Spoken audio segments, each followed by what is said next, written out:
Okay. So meron tayong pasyente rito mga kaibigan. Laptop ng barangay to. Nakalimutan yung password kasi late daw tinurn over ni secretary kasi nag-abroad na si secretary. Kaya hindi na nila makontak, no? At yung password nakalimutan daw nila.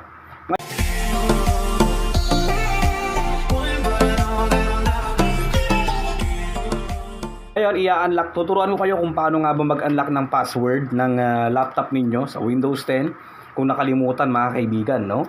At siyempre, ang kakailanganin nyo dito is bootable device na kung saan ang meron sa ating flash drive is yung Hi-Rez Boot CD-PE. Kailangan nyo muna matutunan kung paano nga ba gumawa ng bootable device, no?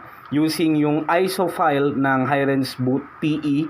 At para magamit ninyo, dapat meron din kayong flash drive, syempre at least 16 to 32 GB. Okay, so ilagay natin yung ating bootable device and then pasukin natin yung BIOS. Dapat mag-boot tayo dito sa ating Hi-Rez Boot CD PE. Then punta tayo dito sa may boot option and then hanapin natin dito mga kaibigan yung ating UEFI boot priority. Dapat ito yung nasa una, yung USB flash drive natin mga kaibigan, hanapin nyo dyan. So F10 yung BIOS, then punta sa boot and then dito tayo sa may yung itong flash drive, kung nasa pangalawa yan, for example ito F6, kung nasa pangalawa to, dapat make sure na itaas natin. So i-select nyo, then F6 para pumataas siya, para dyan tayo mag-boot mga kaibigan. And then F10 to save. Yes.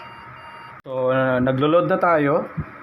Dito na tayo nagbo-boot sa may CD mga kaibigan, sa may bootable device natin. Dali lang naman to, mekos-mekos lang natin. So, hintayin nyo lang yan. Yan. So, nag-load na siya dyan mga kaibigan sa ating Hi-Rez boot.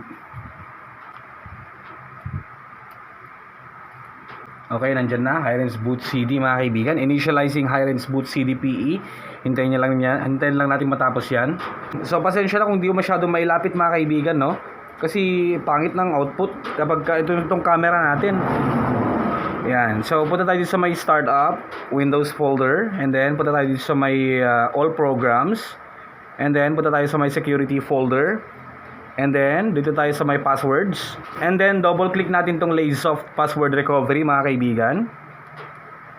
Yan. Then, piliin natin ang Reset Password. Then, next. The free Lazysoft Home Edition is licensed or for non-commercial. Only for non-commercial, yes. And dito, syempre, kung saan naman niya madedetect yung ating operating system. And then, highlight natin dito, mga kaibigan, ang Reset Password. And then, next. And then hanapin natin dito yung user mga kaibigan na gusto nating i-reset. Sa laptop na to, yung user dito is itong naka-user account. So click nyo lang yan. And then click natin ang next. Click nyo yung reset or unlock. Resetting password. Hintayin nyo lang na matapos yan mga kaibigan. Reset password successfully. Ngayon, click natin ang finish. Tanggalin natin yung bootable device natin. Then mag-restart tayo. Restart. Tanggalin na natin yung ating bootable device para hindi na siya mag-boot dyan mga kaibigan.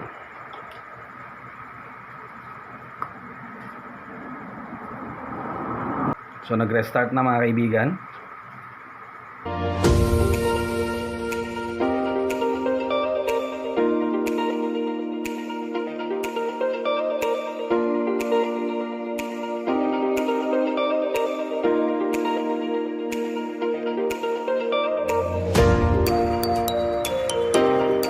There you go.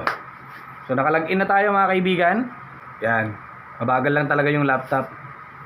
So okay na siya. Ganun lang kasimple magtanggal ng password sa Windows 10. Huwag nyo pong kakalimutan mag-subscribe kung meron po kayong natutunan dito mga kaibigan. Meron po kayong nasagap na kaunting kaalaman dito. Thank you for watching and see you next time.